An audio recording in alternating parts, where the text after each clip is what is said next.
I'll send you. Right. This meeting this evening will be live streamed to the public. Any except private items on the agenda, the live stream will cease prior to the meeting moving into private. There might be a short delay. A recording of the meeting will be available on the Council's website within 24 hours of the meeting. Attendees are required to wear face masks on entry to the building and meeting room, which may be removed when seated. Would members and officers please remember to switch microphones on when speaking and speak directly into the microphone. Switch microphones off when finished. Reporting officers joining using Teams, use the hands up icon on your screen for questions and comments. Please turn your cameras on. Can you all switch your mobile phone off or place it on silent mode? Thank you. I think I've got loud enough voice. Right, start the meeting. Any apologies? Councillor Jarvid, Chair. The minutes. Oh, sorry. Do we have a sub for? It was supposed to be Councillor Idris, but she hasn't arrived as yet. Right, thank you. Minutes. Do you approve the minutes? Are they accurate?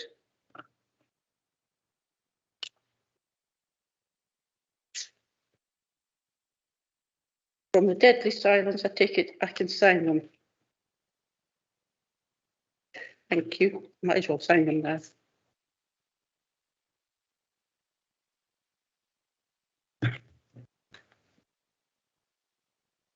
Disclosures of interest. Urgent business. None, Chair. References from committees and other bodies. None, Chair. Now we go to the actual agenda. The protection of Luton parks and green spaces has been deferred until the November meeting due to the officer being off sick. Sarah Hall did volunteer to come this evening, but she felt that her knowledge was nothing like what the officers was concerned, and we probably would have more questions than answers. So that's why it's been deferred to the 22nd of November. Right. We go on to agenda 8, item 8, additional HMO and selective licensing consultation. Colin, over to you. Thank you, Chair. Can you hear me, everybody? Hi, my name's Colin Moon. I'm the Service Director for Housing, and I've got Dave Stevenson here, who manages the private sector housing. So I'm just going to introduce it very quickly and let Dave just say a few words. I know that you've all read the report. It's a very extensive report. The council is looking to introduce additional and selective licensing to the borough. So just to remind you, we've got a mandatory HMO licensing scheme, and this applies to large HMOs that are occupied by 5 or more people forming 2 or more households who share facilities. We're seeking to introduce an additional licensing scheme where basically applies where the entire house or flat is let to 3 or 4 people in 2 or more households who share facilities, and also a selective licensing scheme in a designated area, but generally speaking, any single family dwelling, essentially. We've gone through an extensive consultation process with landlords.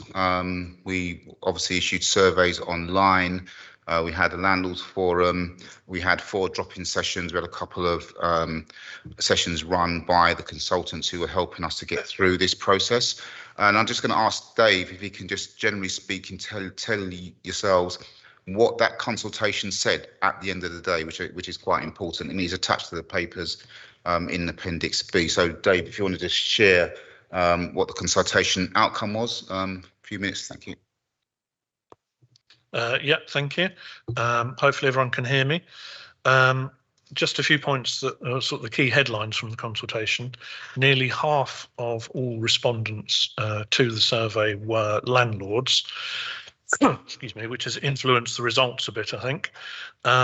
Support for the additional licensing scheme, which is the one for HMOs across the borough, was strongest overall, with half of respondents agreeing with the proposal, although a large proportion, which is about 40-odd%, disagreed.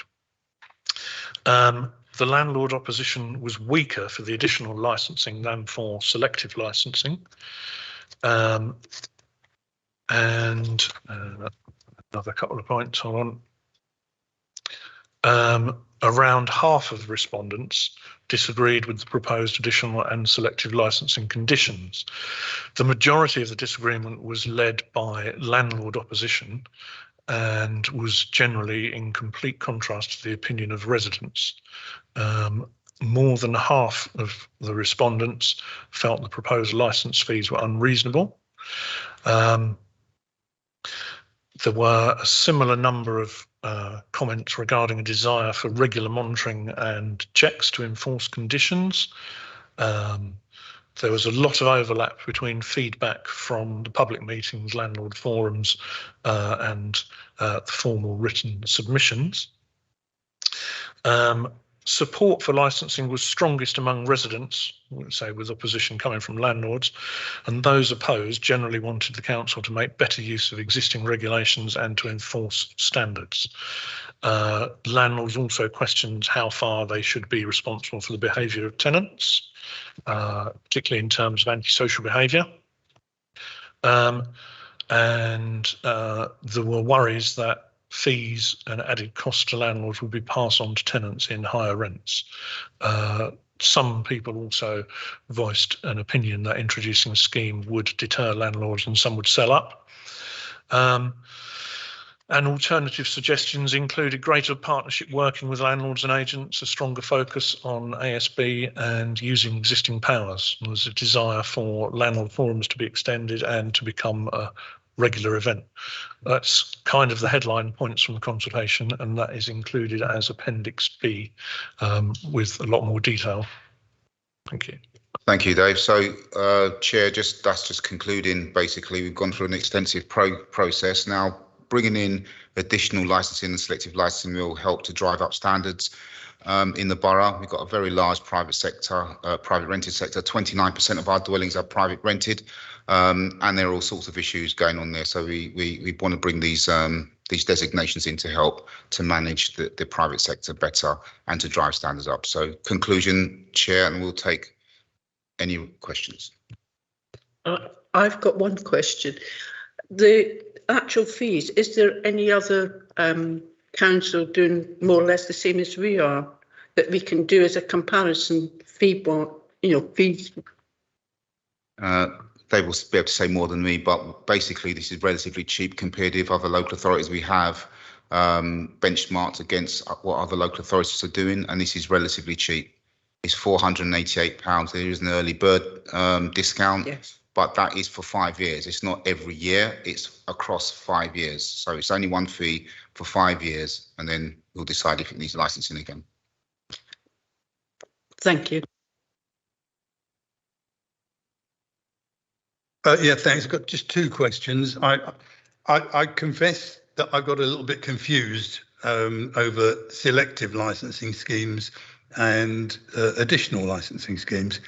So if you actually get what you're after, which is an additional licensing scheme across the whole town, does that mean that you are covering all rented accommodation in South Ward, but only HMOs in the rest of the town? Is that where you're going? Yes. Yes. Oh, thanks. I'm glad I've worked that one out. Yeah, because I was getting a bit confused about it. I think the other supplementary from that then is there any chance at all that you would get away with a scheme covering all rented accommodation across the whole of the town? Obviously, at this point, we're going for the two schemes, and once we've evaluated them, we will look at how further we can go. But we have to have the evidence in order to be able to apply for further designations. And as well as that, if 20% of the borough is covered by licensing schemes, then we have to go to the Secretary of State for consent. So that's the other consideration we have to have. But obviously, this is the beginning, and we'll evaluate and we see where we go from there. We'll with our members and Councillor Shaw, we'll have a conversation about if it's successful, because we don't know yet. We have to make sure that it's successful, and then we can take the next step if it's necessary to do so. Thank you for that. I mean, just to make the Liberal Democrat members' views absolutely clear, we are not suggesting that you should put in jeopardy what you've got in trail now in order to extend it. We've had enough trouble getting here. So, I mean, yeah, we're quite happy to go ahead with what you've got, but if it is possible at some time in the future to extend it, then clearly we would be looking for that. Just one more question. You are saying in paragraph 10 and paragraph 11 that 19% of the households are tenanted, but 29% of, where are we? 29% of the dwellings. Just a bit confused about that. 29% of dwellings, 19% of households. There's got to be something I'm missing there. The 19% is across England. I'm looking at 15. Private sector rented is 90% across England.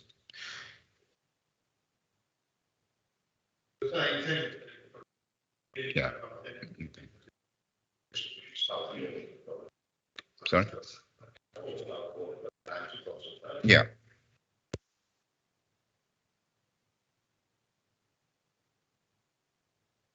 Yeah, the 19, if you remember the trouble we got in the first time round, because some clever landlords realised we'd gone to 20.3%, and the barristers advised us we were likely to lose. What you've got is 19% in South Ward, but the 29% is across the town of rented properties.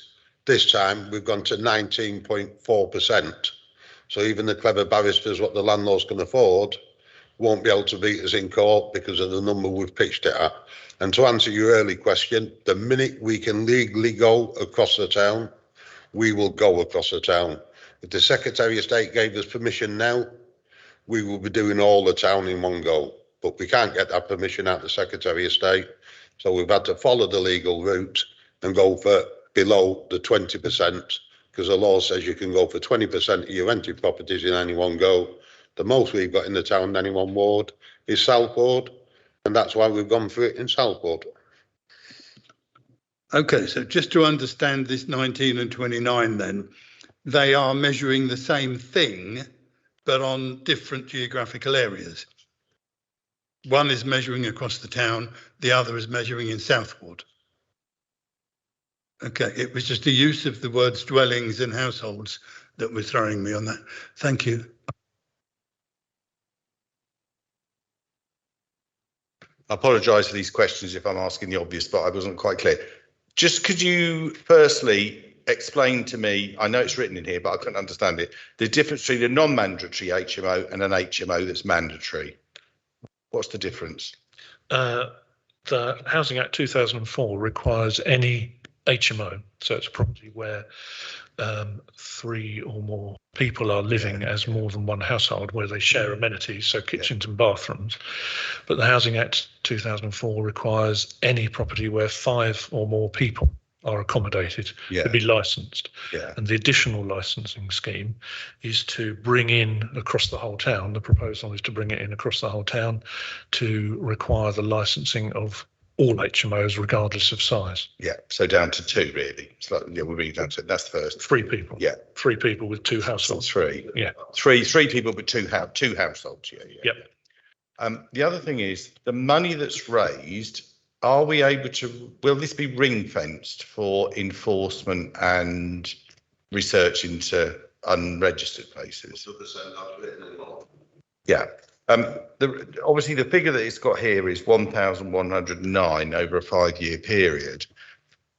I think on their total both schemes for a 5-year scheme, 1.1 million 550,000. My concern is that's too low, and I am a bit concerned that the actual figure at £440, I think we've got in here.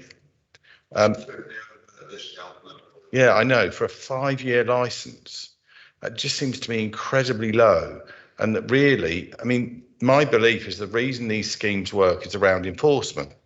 You know, you've got people out there on the ground all the time spotting the people at whatever. It doesn't seem that £1 million over a 5-year is possibly going to give us the level of enforcement we need. So wouldn't it be better if we actually just charge more so that we could raise more money? Because as you said, other authorities do charge more. I know Harrow charged considerably more than that. That's what concerns me. I'm all in favour of this, but it doesn't matter what scheme you got. If you don't get enforcement, and quite intensive enforcement, I'm afraid it won't work. So couldn't we charge more? Yeah, of course we could charge more. The consultation we undertook was quite thorough. We did do some benchmarking. It's not the highest licensing fee across England, but we think it's a reasonable one given where we are in Luton, given the issues we have in Luton, given the landlords we've got in Luton. So we've taken a considerable view about the licensing fee, particularly because we want this to work. We want it to get off the ground. We could always review it after an evaluation period. So we think we're at the right ballpark. I obviously say I do think it's a bit low, and I think we could have made it 3 years, not 5. Rather than, you know, and we could have charged slightly more. If you think of an HMO, they're charging £500 a room a month. But if you look at this cost over a 5-year period, it's peanuts to a landlord. Councillor, that's the reason why I've done it. I mean, landlords are basically saying already they're going to pass the fee on to the tenants, and I'm saying really £9 a month.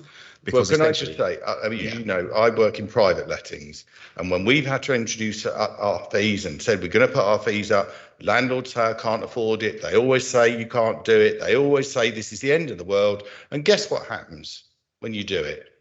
Nothing, because there's nowhere else they can put their money that will get a better return than where they are.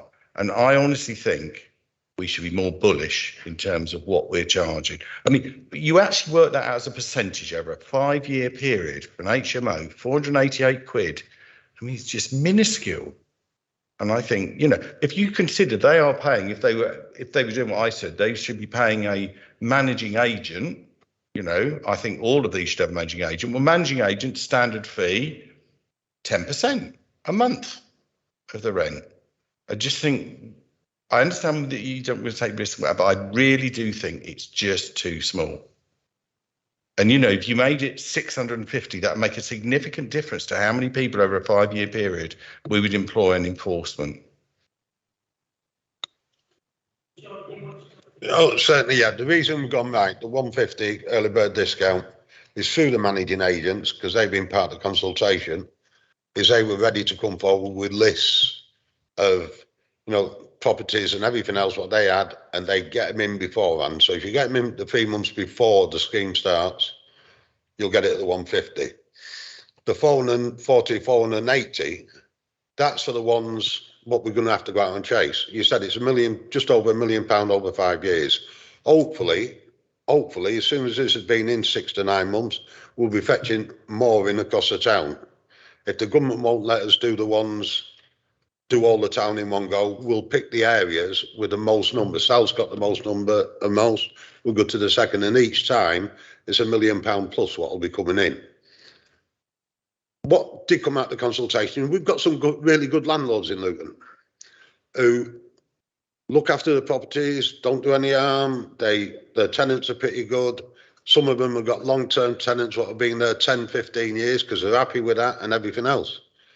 They're not the ones we're after. That's why it's been, and they're the ones what will come in for the early bird discount. We never have a problem with them. They'll give us whatever certificates we want. They'll give us a gas certificate. They'll do everything. You get the next lot what we'll have to do a little bit of enforcement to get them to pay, but they'll pay. But then you get that lot what are going to try and hide it away. They're the ones we're after. On top of the enforcement figure, on top of the figure for the licensing, there'll be a fine. Hopefully, it'll be to us, but if not to the magistrates court, for operating a non-licensed property. HMOs are the ones we're after. You had a death week before last in South. It weren't just a non-registered HMO. It didn't even have planning permission or anything. You know, and they're the ones we want to get our hands on, because we won't just stop at licensing. We'll go an awful lot further with it. And that's the ones. So the 150 is very low compared to the rest of the country, but they're the good landlords. I don't see why we should punish good landlords. The next lot, as I said, will come forward. A lot of them have started coming forward already, but you'll have an hardcore, what'll say, we'll try and get away with this, registering the properties in the brothers or uncles or aunties or sisters' names and everything else. But they're the ones we're going to get, because it's no longer an individual. There'll be a license on the property from now on. So whoever owns that property at that time will end up paying the licensing fee and the fine for non-registration. That's the ones we want to improve the standard in the town. Thank you. Councillor Chowdhury. Thank you, Chair. Just quick, one question and couple of comments. Basically, first of all, I welcome the policy. You know, I'm the one facing more problem in my ward regarding the HMOs.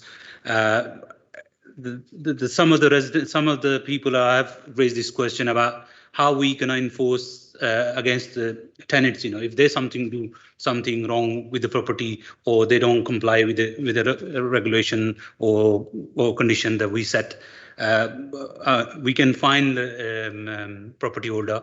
Is there any proposal that we gonna deal with the tenants as well? And my second question is about the illegal HMO. There's plenty illegal HMOs around the town.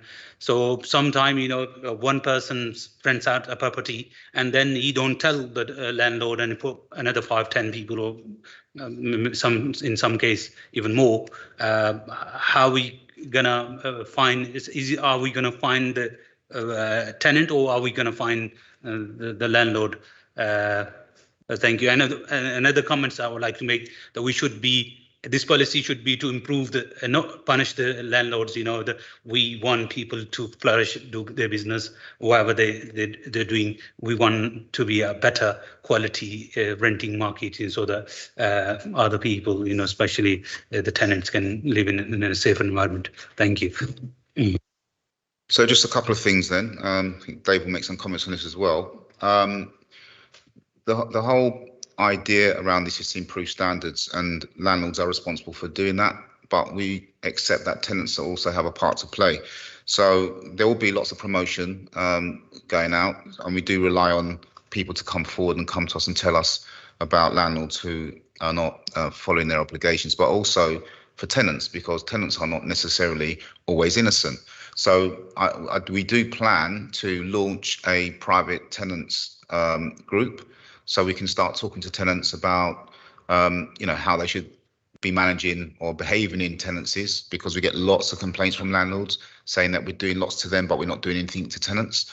And we recognise that's a gap. So we want to launch a group of private tenants to actually start talking to tenants about managing their properties and about conforming, because we get lots of people who get made homeless because they're doing things that they shouldn't be doing.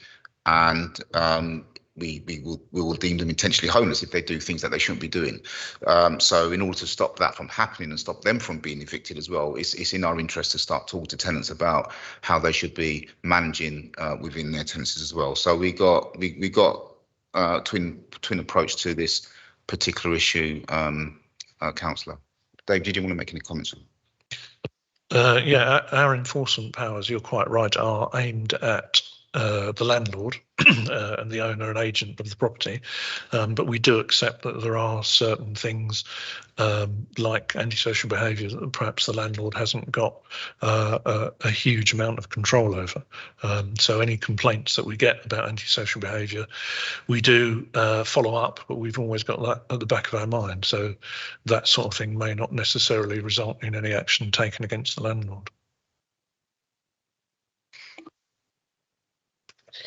Councillor Wynne. Yes, thank you, Chair. I entirely endorse what Tom says before. I thought it was a big setback that we weren't able to introduce this the previous time. I think that was to the detriment of the town, frankly. I do also think that what we heard earlier from Councillor Chapman is right, that actually I think we could afford to have a higher cost to the landlord than is proposed in this paper. And that would allow us to do more enforcement. So I would endorse what Councillor Chapman says. However, whatever we do, I don't think we should do anything which will delay another attempt to try and get in something which is sensible and in the interests of the town and our tenants. Councillor Hussain. Thank you very much, Chair. I was a bit of a wait there, but that's fine. No, that's fine. That's fine. Not a problem whatsoever. Thanks very much, Officer, for explaining about the twin process for landlords and tenants, because you are quite right. It's not always in the tenants' hands, particularly when it comes to antisocial behaviour. But I, for one, welcome these schemes that are coming in. Just as the portfolio holder for housing has explained, there was a fatality, a very sad death that took place in Southwood last week, where it was an unlicensed HMO, very bad condition, and my heart just broke. So this is something that is definitely needed. It is a long time coming, and had we had that extra bit of money to the income that would have come, we would have been able to fund these additional, officers, one of which would have perhaps prevented that death from happening. So I, for one, welcome this, particularly not just in Luton, but also borough-wide. And as far as I'm concerned, and as far as I understand, this is about not going after the good landlords, because even in Southwood, there are good landlords, but about going after those bad, not so very good landlords, who put their tenants, well-being and health at risk. Thank you.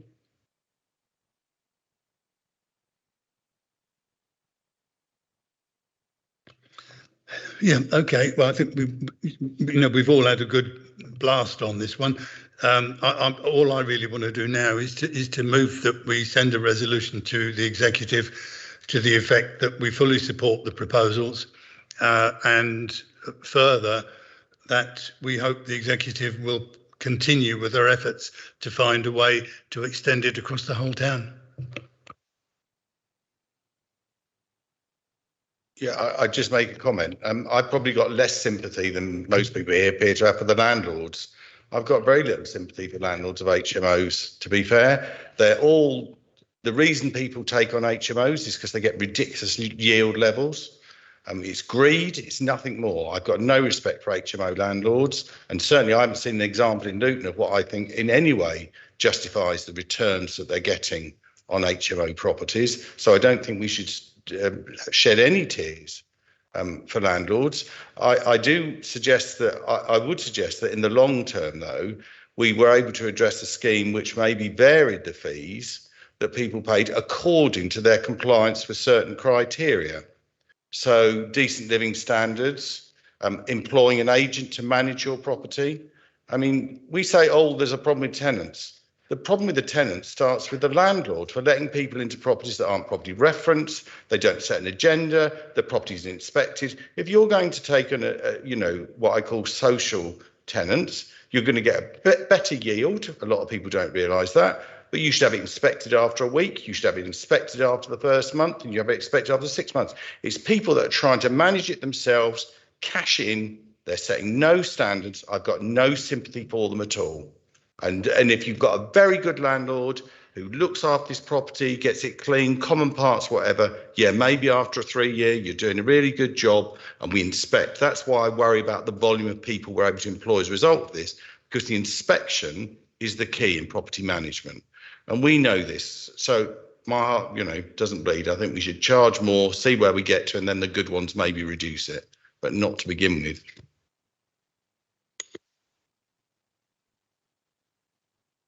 Right.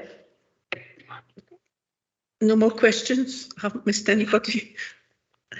The recommendations on page 17, 1 to 6. I've moved something slightly different to that, haven't I, Chair?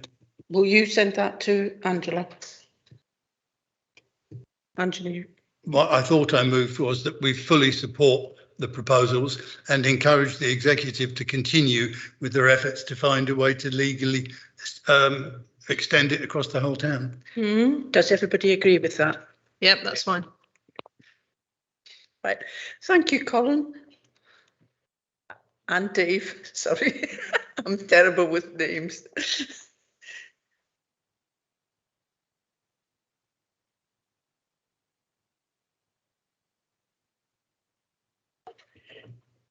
Now we move on to item 9. Sue, Frost and Andrew. Thank you, Chair. Good evening, everyone. I'm Sue Frost, the Service Director for Sustainable Development, and I'm here with my colleague, Andrew Loosley, who's the Air Quality Officer based in Environmental Protection. I'm just going to do a brief introduction to the report, and then Andrew will take us through the detail. He's the technical specialist on air quality. So this is an update report which follows on from the Airport Task and Finish Group, which was, the Airport Air Quality Task and Finish Group, which took place just over a year ago, which was set up originally by Overview and Scrutiny Committee. And it looked particularly around the wards in Wigmore, Crawley, Brown Green, Stopsley, and some of the South wards as well. The task group finished in July last year, and then there was a report that went to executive. And executive considered the recommendations of the task and finish group, and they took forward 4 of those recommendations, which are the subject of the report which you have before you tonight in Appendix 1. So just to say really, just to add at the beginning here that we have made progress, but some of that has been hampered slightly by the pandemic, which we've set out specifically in the report. But I'll hand over now to my colleague who will take you through the detail. Thank you. Good evening. What I'll do is I'll go through each action point. If all the councillors have read the report, so just highlight a few of them, please. Okay, certainly. The first action was looking at comprehensive monitoring, and that was a theme that came out in several of the actions. We are undertaking more monitoring in the area. There were the 3 tubes that were deployed at schools at the behest of Councillor Keynes. They went in June of last year. Fortunately, the results we're getting at those schools are the lowest across the whole network that we're currently monitoring, so that's reassuring. We also have 6 additional sites that we have on Vauxhall Way that have come in as well since the group's recommendation. We're increasing the number of diffusion tubes that we're deploying across the borough by 40%. Those tubes are going out over the next month or so. We will get the additional data starting from December onwards. There will be 6 of those new sites, so it's an extra 21 sites per month. 6 of those sites will be in Wigmore, in areas that were identified as being of concern by the Task and Finish group. There's a map that shows the suggested areas appended to the report, and I think when you look at the total number of positions we now look at across that particular area between the airport, the operating company and ourselves. We have a reasonable density of monitoring locations. We've also put in a capital application to get some online monitors. So that would provide continuous online data on particulate matter as well as nitrogen dioxide. That would be an extension of a program that's coming in. We're getting 5 of those units to put in various hotspots across the town, which has been led by the Climate Change Advisory, has really pushed that forward. There was also a call in the recommendations to engage with schools more closely. This is an area that's been particularly hit by the COVID lockdown. Obviously, children weren't at school for a fair portion of last year, and also schools aren't really that keen at the moment, understandably, to have people sort of visit them to do awareness activities. But some of that has been done with our sustainable transport team. In early 2020, piloted an air quality awareness day that was very successful with 270 pupils. That's linked in very closely to the traffic exclusion zone work that's ongoing with our highways colleagues. Also, I'm aware that Lau are proposing to undertake more monitoring at schools, and possibly that's something that Mr. Aldridge could talk on a more detail later. I think that covers most things. There was some stuff about idling as well. Idling was included as one of the recommendations, anti-idling work. Again, that's slightly suffered from both a lack of earmarked funding and also COVID. There's also an issue there with doing formal enforcement potentially of anti-idling, in that the legislation is quite unwieldy.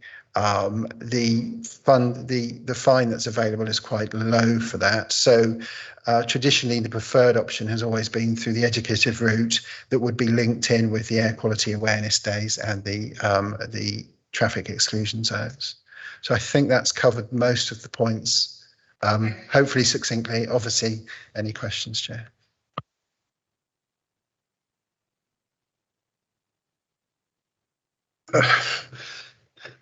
Yeah, thanks, Chair. There are a couple of points that do need to be made. The first is that the Task and Finish group made 19 recommendations and the executive only decided to look at 4 of them, which I think was a great shame.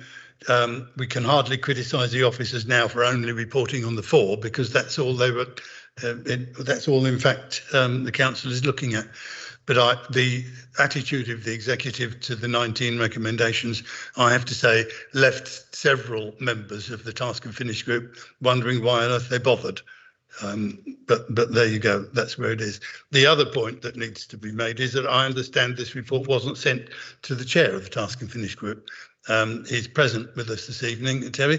It would be interesting to know whether he's had the opportunity to look at this document and whether he has anything to say having read it. But of course, if he hasn't read it, because he hasn't had the chance, then it may be that he needs to be given that opportunity. And if he then has comments or questions, that it would need to come back to a future meeting.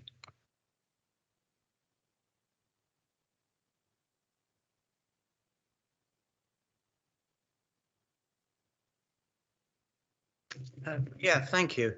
I was only told about this report coming to this committee at 10:30 this morning. Now, I think it would have been common courtesy for the officers to have actually told me that it was coming before this committee, and then I could have probably read it a bit better. I did print a lot off. A lot of it is not sunk in, to be quite honest. From what I've read of it, I'm not at all happy with your response to any of these items.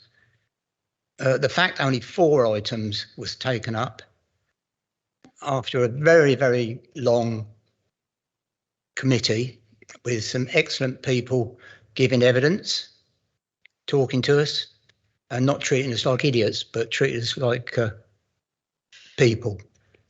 It went before the executive and was virtually thrown out of hand by certain people. And we were not at all happy with the response. However, you have taken up 4. I'm pleased that you're actually not just ignoring the whole thing. And I would say that I would really like to have a good read of this. And if you want to bring it back to another committee, I'm quite willing to come back and talk further on it. Thank you, Madam Chair. Thank you. Councillor Nassim, you wanted to ask a question. Well, it wasn't a question, Chair. I think the officer mentioned Lal, so I just want for the record to for it to be recorded that I'm a director of Lal as well as Councillor Amy Nichols. Yes, and can we participate going for in this or not, given that Lal has been mentioned? So I'm just checking. Yeah, but there's a lot more in this report. Well, yeah, this is what I can you help at all? This report is an update report. Okay. Based on the 4 recommendations approved by the executive. So it is a verbal update from the officer, and the kind of the progress is documented here. Okay, useful to know. Thank you. Thanks for clarifying that. Can I just say something else? Apart from you telling me this morning at 10:30, I was phoned by Anthony Aldridge as well to tell me the meeting was on and that it was on there. And he was informing me, and I don't know whether I should say this, but he informed me that there's going to be 4 other schools involved in the monitoring system. Oh, there he is, look, up on the wall. Am I not going to get an apology for not being told, Nicola? I'm sorry.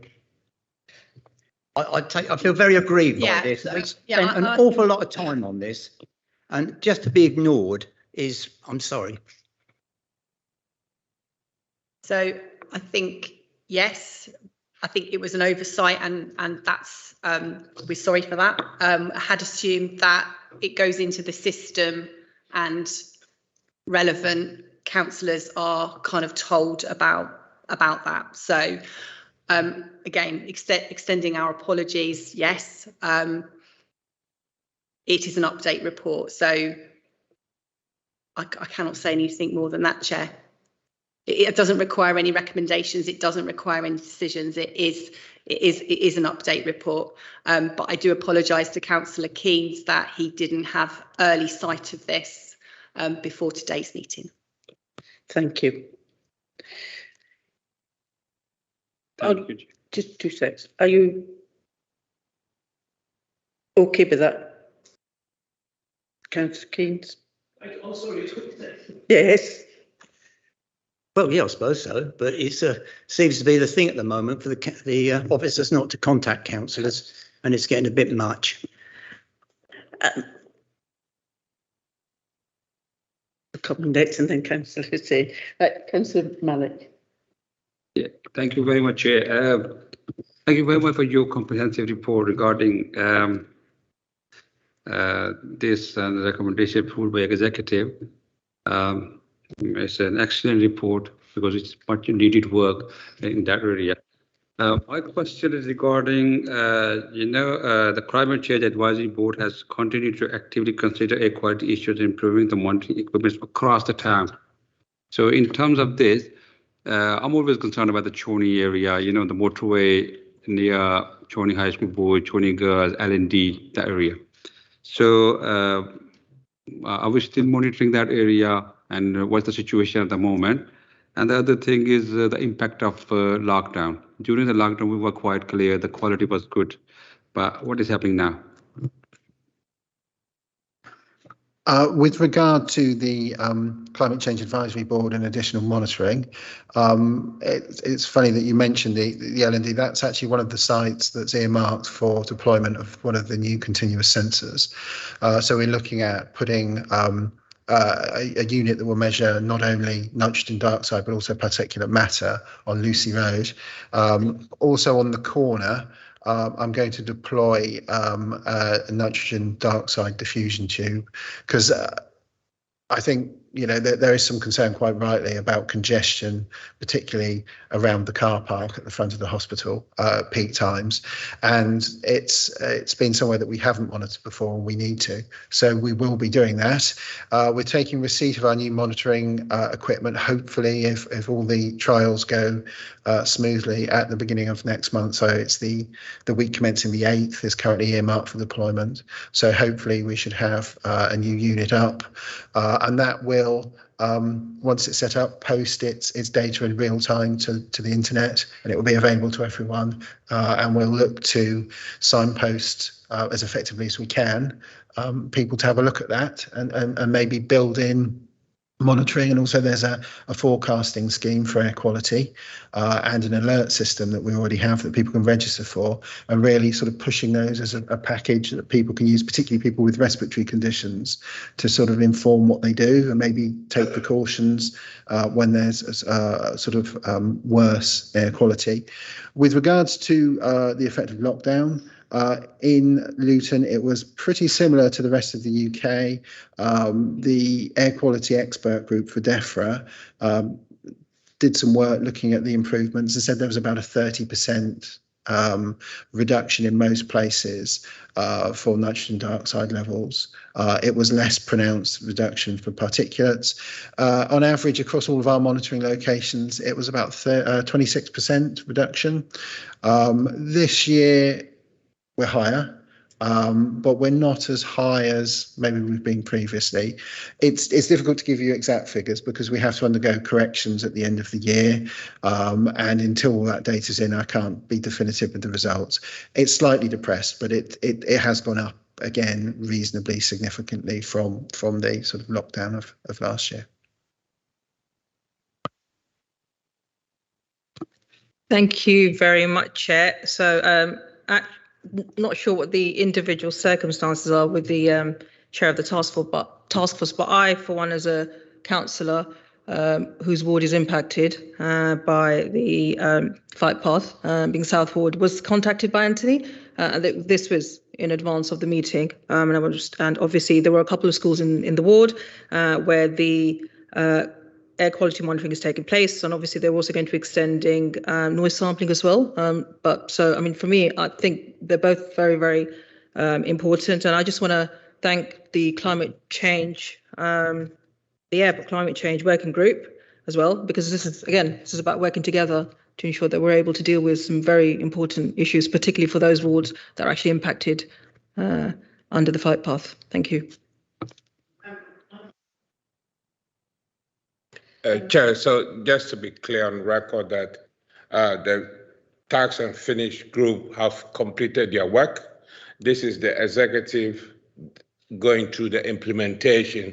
So the report is for this committee and it's not for tax and finish group.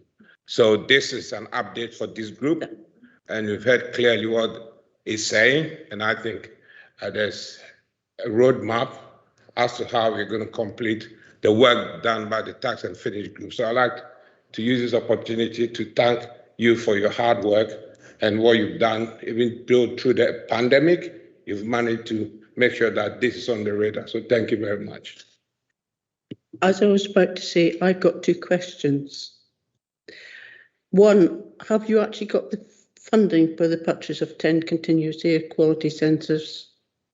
Because it says you submitted to application submitted to fund the purchase of 10 continuous air quality sensors over the next 2 years. Have you got the funding, or is that? I've yet to hear, Chair. So the application is in. Just for clarification, Highways had funding for air quality monitoring, and that's what we've used to purchase the first batch of 5. The application is for an extension of that project. So and you'll have 5 in 21-22. We have 5 coming next month. Right. So that's 21-22. Yeah. Right. Sorry. So that's a 5, and the extra 5, if you get the funding, when will you hear about the funding? Any particular? Sorry. Thank you. Yes. Well, we hope to hear about it in the next couple of months because we put a bid in through the capital programme. So, right. For those monitors. Yes. The other thing, other thing I wanted, because you said about people registered, is that people with asthma problem? Is it for can an individual get access to that information you were talking about, And how do they access that? Is there a proper route or somewhere on the website that says you can access and find that out? Yes, there is. It's something we're looking to promote better. Anyone can register. That was my next statement was, can you, because I've got a son that suffers from asthma fairly badly, and that would be useful information. It's something we're looking to promote better. We're currently looking at getting messaging out on GPs' e-notice boards in their offices, and also looking at targeting respiratory clinics as well with it. It's via a website. I can.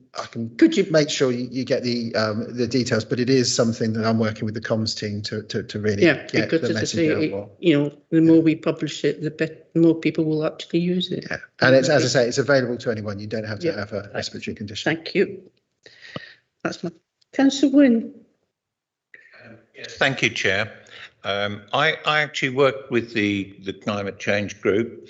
I'm also associated with the climate change work that's going on in the borough. And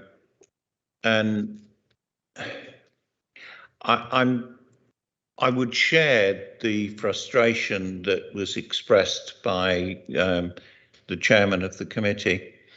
I find at the moment, if I'm honest, that we have declared a climate emergency in the borough and we're doing too little. And if I give an example, at a fairly recent administration committee, we gave sanction to changing some of the rules and regulations associated with black cabs in the town. And yet we did not pass any form of resolution to get the old polluting taxis off the street. Now, I think that this report is very welcome, and I'm pleased to see that we're making some progress. I honestly think that every single member of the council needs to do much more to push through more rapid changes, because we will not otherwise succeed with our climate change proposal. Thank you, Dave. Councillor Shaw. As not on housing now, we're on climate change now. As a portfolio holder for climate change, I disagree with an awful lot of what's been said tonight. First of all, we talk about the airport. I can talk about the airport because I'm not a director or anything. The airport is working so closely now with the climate change working group that it can only be good for the town and move forward. And even a full meeting has been dedicated to the airport in January, just to come along and talk about all airport matters, how we can work together and the way forward with climate change at the airport. All were adopted straight away, the recommendations, but a lot of the rest of the recommendations, the climate change working group was already working on a lot of them. That's the reason that everything weren't adopted. The diffusion tubes are hard work for the council. They've got to be gone, they've got to be gone through and everything else. We've just taken one of the biggest steps we ever will take on getting information out to the public about where we've got problems in the town. And the real-time monitoring, so any member of the public, once they've got the web page, will be able to go on there, see what the problem is in their own local areas. That is a massive step forward for this council, a massive step forward. And we've not backed away. We've picked 5 or 6 of the biggest traffic hotspots in the town, and that's where a lot of the new tubes are going. I'll tell you where they are: Beach Hill School, Shoreland Lane, places like that, where we have got traffic problems. That's where they're going, and people will be able to see it. It's all moving forward very, very quickly indeed. The airport, I'm looking forward to the January meeting, because that's how we work together. But you had a working party and you also had the climate change working party, both working on the same stuff at the same time, which is a bit, you know, whatever. I do agree, you should have been told as chair that this meeting was on, but I got 3 items on the agenda I had, and I got told 10 o'clock this morning that my 3 items are on the agenda. I haven't got a problem with that, because all 3 of them are my policies anyway. I've got to congratulate the officers, because the step we've taken on putting the real-time monitoring into place is very, very brave indeed, because it'll open us all up for a lot of stick if we don't get it right and if we don't plan for the future. Park Square, you're going to have a lovely seating area there. In a few weeks, there's a monitoring station going to go there where you can sit round, look above your head and see what the atmosphere, what you're sat in is like, because it'll actually tell you on the station. And that's the way forward at the moment. Taxi drivers have committed. They're looking for a commitment of the council that within 5-7 years, all tax, not private hire, all taxis in the town will convert it to either dual usage or all electric. But it's up to us now, and the officers are looking at it, to find extra places to put charging points in the town where they're needed. And that's one of the big things what's coming back to climate change, where Sean Atkins is looking for charging points where we can put on all our own houses. And Foxhall Board, week before last, actually agreed to change their rules. Now every one of their estates is going to be built with electric charging points on them. If it's flats, there'll be one major charging point. If it's houses, everyone will be built from Taylor Street onwards with electric charging points on. It's not getting the taxis to change now, but what we need to do is get the charging points in place in the town, find the capital money to do that. Once we've got the charging points in place in the town, then you can put the extra pressure on the taxi drivers to convert to electric. But you can't get them to convert to electric when we haven't got enough charging points. So that's the big step forward with that. We're doing the monitoring, what you asked for. We're doing the monitoring the working group asked for. We're putting the extra diffusers in place. And something they didn't ask for, we're doing real-time monitoring. So any one of us will be able to go on that computer, check what it is, and check any part of the town where we've got monitoring stations and see what the atmosphere is like down there. And they don't just manage CO2, manage both, don't they? Nitrogen dioxide, yeah, nitrogen dioxide and PM10s and PM2.5. All getting monitored by the new monitoring stations what are going in. So a lot of the stuff you asked for was already being worked on. The 4 what were monitored were the 4 what we hadn't thought about, and we've taken them on board now. That's the reason it was done that way. So don't be slighted. It was a good working group, came forward with the stuff we wanted. The 4 what we hadn't thought about, we took on board. The rest were already being worked on. It's one of these silly situations where you had 2 or 3 groups on the council all working on the same thing. But hopefully on climate change, we'll all go forward, all working together to make sure we can do is improve the quality in the town. We're being very brave, because I tell you, the stick we'll get for some of the places we are now putting monitoring stations, I'm likely to get an awful lot of stick for it, because it'll mean highways improvements and all sorts of stuff around there. But it's got to be done if we're serious about improving monitoring in this town. And I hope we can all move forward together to improve the life of the kids and that in Beach Hill School and places like that. And that's going to be our battle, because people won't want the work done. But once we've got that evidence, we've got to do the work. And that's the big step forward for us. Thank you very much for that, Councillor Shaw. Councillor Chowdhury, did you? Yeah. Thank you, Chair. First of all, I'd like to declare that I'm a taxi driver. The second thing that I think is not fair, the taxi driving thing, what was on our agenda before, every meeting, my fellow councillor seems to be bringing this taxi driver thing on the agenda. I like to give some clarification and some explanation if I can, if you allow me quickly in few sentences. So basically, gentleman is quite right that we go quite a few taxis that are quite old. But thing is that you got to understand that this upon a time that was very difficult for the trade. If we go and say them, let's go and change the vehicle over the night. What we need to do, we understand they are business. We don't throw them out of the business over the night.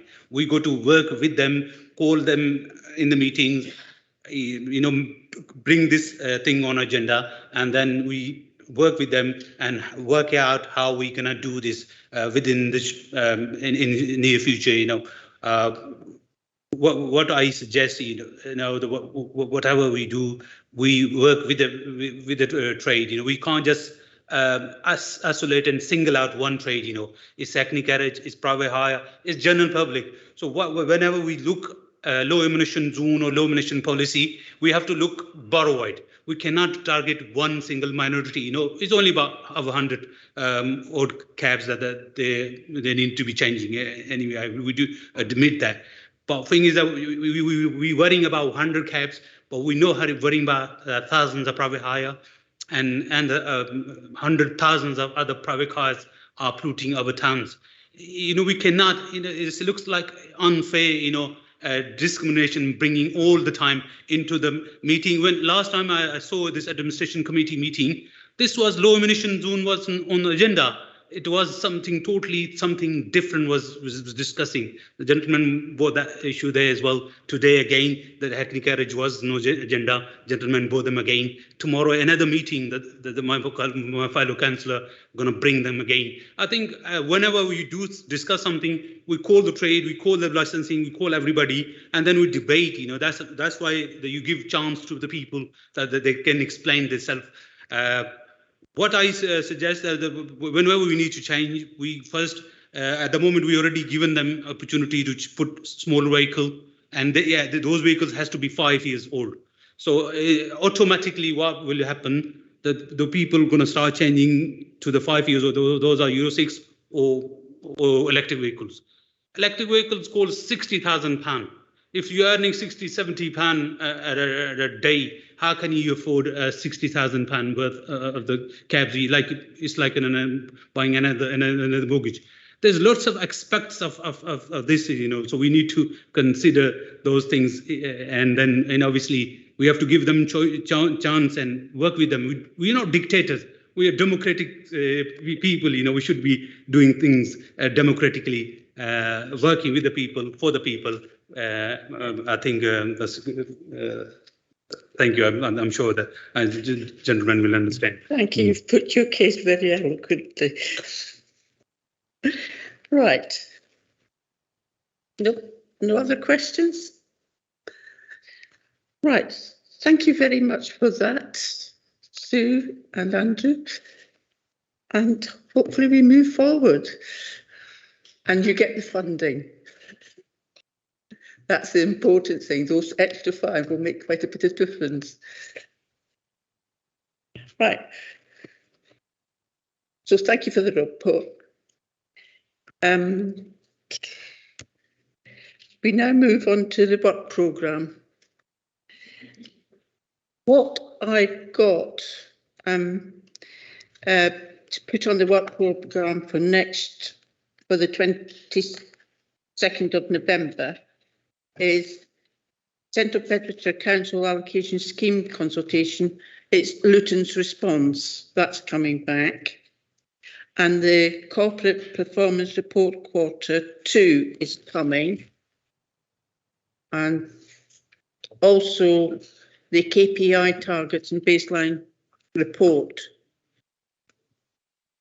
And what I'm suggesting is that the DVLA POWs, because we're now taking the one that was deferred from tonight, I'm suggesting that the DVLA POWs and abandoned vehicles move to the 11th of January, because that's a fairly hefty programme on that. Is everybody happy with that? And has anybody got anything else they want to add on? Yes, David. Yeah, 2 things then. I'm perfectly comfortable with your moving the DVLA stuff to a future. That's not a problem. But I'm not terribly comfortable with the description of that item in the agenda. I thought we were going to be looking at not just abandoned vehicles, but untaxed, uninsured, un-MOT'd vehicles, so that we can get a clearer picture of where the council has powers and where those powers are reserved only, for example, to the police. So what you want really is the actual what the police is responsible for and what No, what we want to look at abandoned vehicles, untaxed vehicles, uninsured vehicles, un-MOT'd vehicles, and who has the power to do something about each of those.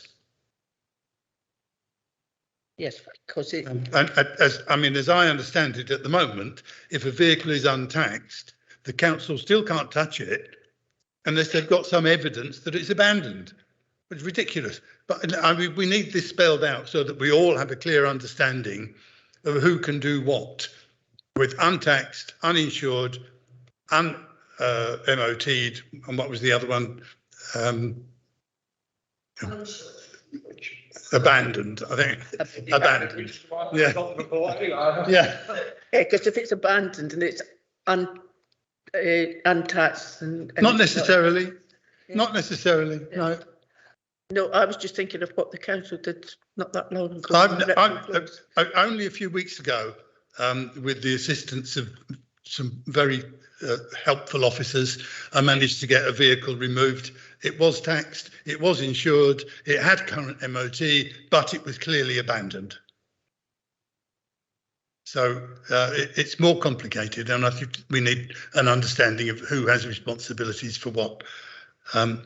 If that's okay with everybody, I'll move on to an addition I'd like to see put into the work programme at some stage, not urgently, but there. Central Bedfordshire Council have recently, by some means, introduced a regulation where they can now issue fixed penalty notices to people who park their cars with the engine running.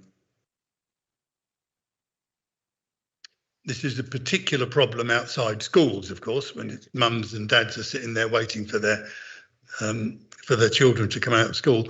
But it's a problem generally of people sitting in their cars, playing with their mobile phones with the engine running. It's a climate change problem. And if Central Beds can find a way to deal with it by fixed penalty notices, I think I'd like to know how they do that, please. Yeah.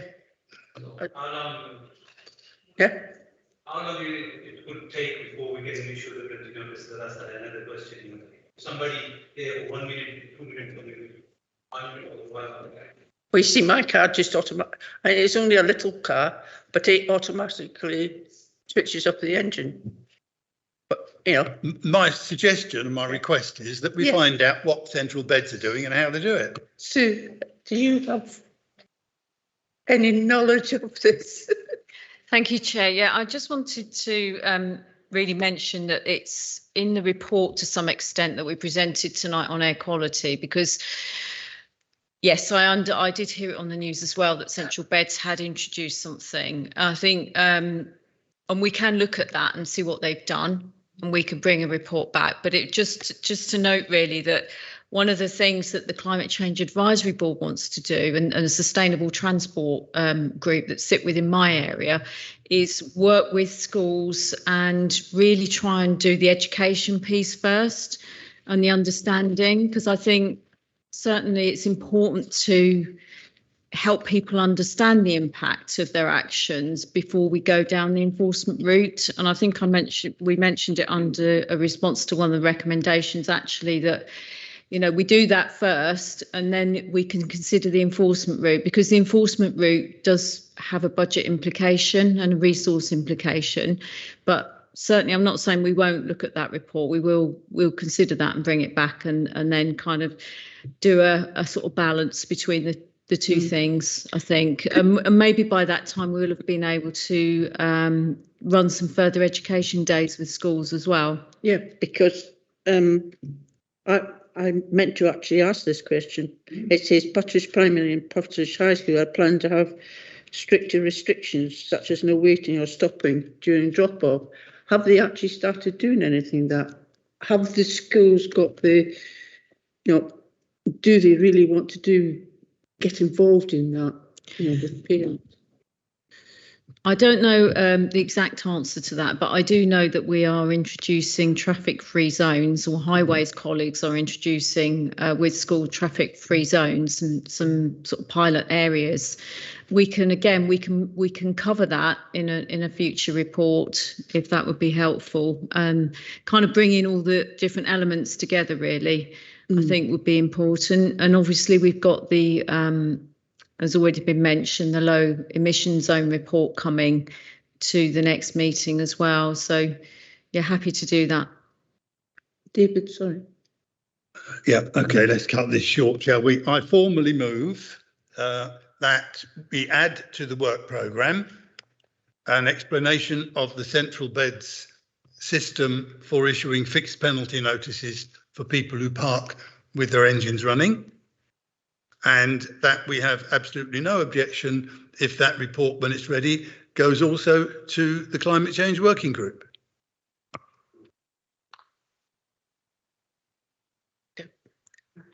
Did you want to say?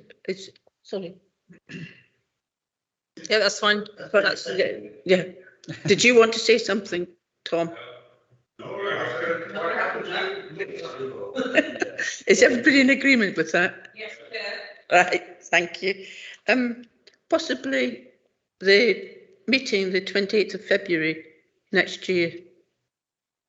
Because I'm just looking at the January one is fairly full, but the February one is not too.